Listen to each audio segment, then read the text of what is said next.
નમસ્કાર ખેડૂત મિત્રો, કેમ છો? મજામાં? જય જવાન જય કિસાન. આજે આપણે ભાવનગરની ધીંગી ધરતીમાં આવી ગયા છીએ. ભાવનગર જિલ્લાના મહુવા તાલુકાના કસાણ ગામે આપણે એક ખેડૂત મિત્ર છે. નામ શું છે તમારું પ્રવીણભાઈ આખું? પ્રવીણભાઈ કલ્યાણભાઈ તરસરિયા. પ્રવીણભાઈ કલ્યાણભાઈ તરસરિયાના શું કે ખેતર પર, અને તેમણે કાર્બન 84 કૃષિકલ્પનું જે ઉપયોગ કર્યો છે અને તેમનું આપણે આજે રિઝલ્ટ જાણવાનું છે. હું તમને થોડીક ટૂંકમાં માહિતી આપી દઉં. કાર્બન 84 એટલે શું કે ભાઈ, નો હ્યુમિક એસિડ, નો એમિનો એસિડ, નો ફુલ્વિક એસિડ, મતલબ આમાં કોઈ પણ પ્રકારના એસિડ નથી અને આ ફક્ત ઓર્ગેનિક કાર્બન જ છે. અને આપણે આનું રિઝલ્ટ આજે જોવાનું છે કે કાર્બન 84 આપ્યા પછી શું ફરક જોવા મળે છે. તો ચાલો આપણે જોઈએ, અને આપણે પ્રવીણભાઈના મુખ્યથી તે સાંભળવાનું છે. અને જે કઈ રિઝલ્ટ છે તમારી સામે છે. આપણે કોઈ પણ જાતનું કઈ સ્ક્રિપ્ટેડ નથી, કોઈ પણ જાતનું કઈ પેલું શું કે શીખવાડેલ નથી. તો મિત્રો, આપણે લાઈવ ફિલ્ડ ઉપર આવી ગયા છીએ અને અહીંયા આ જે કેરો મારી સામે દેખાય છે ત્યાં કૃષિકલ્પનું કાર્બન 84 વાપરેલું નથી, અને અહીંયા મારી પાછળ જે ક્યારો છે ત્યાં કૃષિકલ્પનું કાર્બન 84 વાપરેલ છે. તો આપણે લાઈવ ડેમો સાથે જોઈએ. પ્રવીણભાઈ તે પોતે અહીંથી બતાવશે, બંનેમાંથી આપણને 4-5 છોડવા છે ખેંચીને બતાવશે અને લાઈવ ડેમો તમને બતાવશે કે એમાં શું શું ફેરફાર જોવા મળ્યો છે. આમાં કાર્બન પાયેલું નથી. બરાબર. આપણે અલગ અલગ જગ્યાએથી ખેંચીએ તો ખ્યાલ આવે. હા હા હા, આ પાયેલું નથી. બરાબર.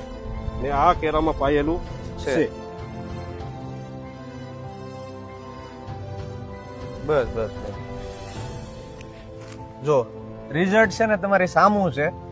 આમાં જો તમે મૂળનો વિકાસ અને મૂળિયા ખૂબ જ લાંબા દેખાય છે, અને આ બાજુ જોવો જે પાયા વગરનું છે, અને આમાં જોવો તમે સાવત ત્યાં નાના નાના મૂળ છે, અને અહીંયા જો હાઈટ પણ તમે જોઈ શકો છો કે આમાં આની છે એ વધુ જોવા મળે છે, અને આમાં જે પાંદડા છે એ પણ આપણને ખૂબ જ લીલા જોવા મળે છે. મતલબ કે ખૂબ જ આમ કહેવાય ને કે પરિપક્વ બંને આ બાજુ કાર્બન 84 વાપરેલ છે એ પરિપક્વ છોડવા જોવા મળે છે. તો મિત્રો, અમારો હેતુ ફક્ત ખેડૂતો સુધી સારી પ્રોડક્ટ પહોંચાડવાનો છે, અને કાર્બન 84 નો ઉપયોગ કરવો, અને તમારું નુકસાન એ મારું નુકસાન ગણાય છે. એટલે તમને સારી પ્રોડક્ટ આપવી એ અમારો ધર્મ છે. અને અત્યારે જુઓ કે અહીંયા કસાણ ગામે તમે કોઈ પણ ગમે ત્યારે તમે અહીંયા લાઈવ ફિલ્ડ પણ જોવા આવી શકો છો. તમારે જો ક્રોસ ચેક કરવું હોય, ક્રોસ વેરીફાઈ કરવું હોય તો તમે એની ટાઈમ આવી શકો છો. તો તમે શું કહેશો, કાર્બન 84 વાપરવું જોઈએ કે ન વાપરવું જોઈએ? ના, સફળતા ફર્સ્ટ ક્લાસ છે. રિઝલ્ટ સારું છે.